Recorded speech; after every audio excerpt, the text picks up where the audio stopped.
வேற்றுமை ஒற்றுமை கண்ட நாடாகும். இத்தகைய சிறப்புமிக்க குடியரசினை காப்பது நமது கடமையாகும். இந்தியா என்பது நம் பெருமை. வேற்றுமை ஒற்றுமை என்பது நம் அடையாளம். தாய் மீதான பாசம் கொண்டது தாய் நாட்டின் மீதான பாசம். இந்தியன் என்று பெருமை கொள்வோம், தாய்நாட்டை மூச்சால் வாசிப்போம் என்று கூறி வாய்ப்பளித்ததற்கு நன்றி தெரிவித்து எனது உரையை இத்துடன் நிறைவு செய்கிறேன். வாழ்க பாரதம், வளர்ந்த பாரதம், வந்தே மாதரம். நன்றி, வணக்கம். எதிர்பார்க்கல, கொள்கைக்கு எதிர்பார்க்கல.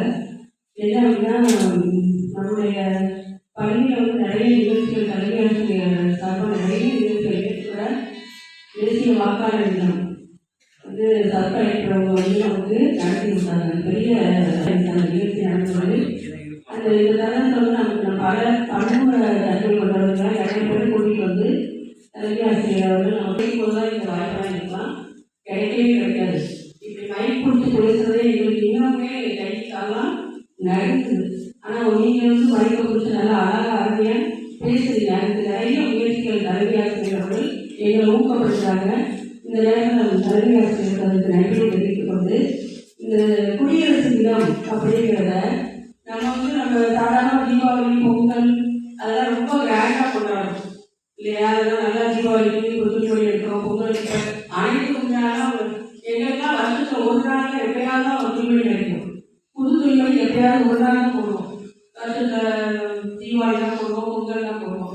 இப்போ பார்த்தீங்கன்னா உங்களுக்கு எல்லா நாளும் பிறந்த நாளைக்கு எல்லா நாளுக்குமே புது துணிமணி அரசாங்கம் நமக்கு வருஷத்துக்கு 4 முறை உங்களுக்கு இந்த துணி தராங்க, யூனிஃபார்ம் இல்லையா? இது நம்முடைய காமராஜர் காலத்திலிருந்து அவங்க கொண்டு வந்தாலே ஒரு திட்டம் கொண்டு வந்து அதுக்கப்புறம் சீருடை கொண்டு வந்து அவர்தான் எல்லா திட்டங்களையும் கொண்டு வந்தார். அப்போ அந்த சீருடையுமே நாம் புதுசாக வச்சிருந்து குடியரசு தினத்தன்னைக்கு, சுதந்திர தினத்தன்னைக்கு போடலாம். அதுவே நமக்கு ஒரு பெரிய கொண்டாட்டம் தான்.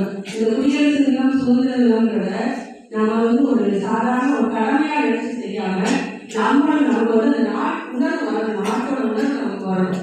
நம்ம நாட்டுக்கு என்ன செய்யணும், நமக்கு நாடு என்ன செஞ்சுங்கிறத நம்ம நாட்டுக்கு என்ன செய்யணும் அப்படிங்கிறத நீங்க ஒவ்வொருத்தரும் சிந்திக்கணும். அந்த சீருடைய அணியும் போது உங்களுக்கு அது ஒரு சிந்தனை வரணும். நம்ம நாட்டுக்காக என்ன செய்ய போறோம். நம்ம அப்துல் கலாம் அவர்கள் நம்முடைய தமிழகத்தில் மிகப்பெரிய குடியரசுத் தலைவரா அவர் அந்த சொல்ற அவர் இளந்தடிக்கு பார்த்தீங்கன்னா நாடே அங்கதான் இருந்துச்சு. அப்துல் கலாம் அவர்கள் இளந்தடிக்கு அது ஃபுல்லாக நம்ம நாடு போனால் அங்கதான் அவருடைய இடத்துல தான் இருந்தாங்க. அந்த அளவுக்கு நம்முடைய இங்கே எல்லாரும் சிறந்த அப்துல் கலாம் தான் உருவாங்க. உங்களால் முடியும், எல்லாராலையும் முடியும்.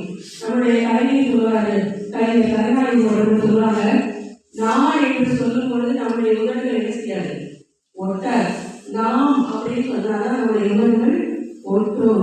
அதனால நீங்க என்ன நினைக்கிறீங்க, நாம் எல்லாரும் ஒற்றுமையா இருக்கணும். நம்முடைய நாட்டை நம்ம எப்படி வளப்படுத்தணுமோ அதுக்கு நீங்க உங்களை இப்பவே தயார்படுத்துங்க விஷயம். அது நிறைய வாய்ப்புகள் நமக்கு தலைமை ஆசிரியர் நமக்கு ஏற்படுத்தி கொடுக்குறாங்க. நீங்க நல்ல சிறந்த பிற்காலத்தில் சிறந்த தலைவர்களா வர முடிவுறாங்க, வர முயற்சி பண்ணுங்க. நான் 2025ஆம் ஆண்டுல இந்த தருணத்துல எனக்கு இந்த கொடியேற்றும் சிறப்பை தந்ததுக்கு தலைமை ஆசிரியர் அவர்களுக்கும், எதிர்பார்ப்பு ஆசிரியர் பெருமக்களுக்கும், பெற்றோர்களுக்கும், மாணவ விழாவில் உங்களுக்கும் மனமார்ந்த நன்றியை மகிழ்ச்சியோடு தெரிவித்துக் கொள்கிறேன். நன்றி, வணக்கம்.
ஏய் பேசாத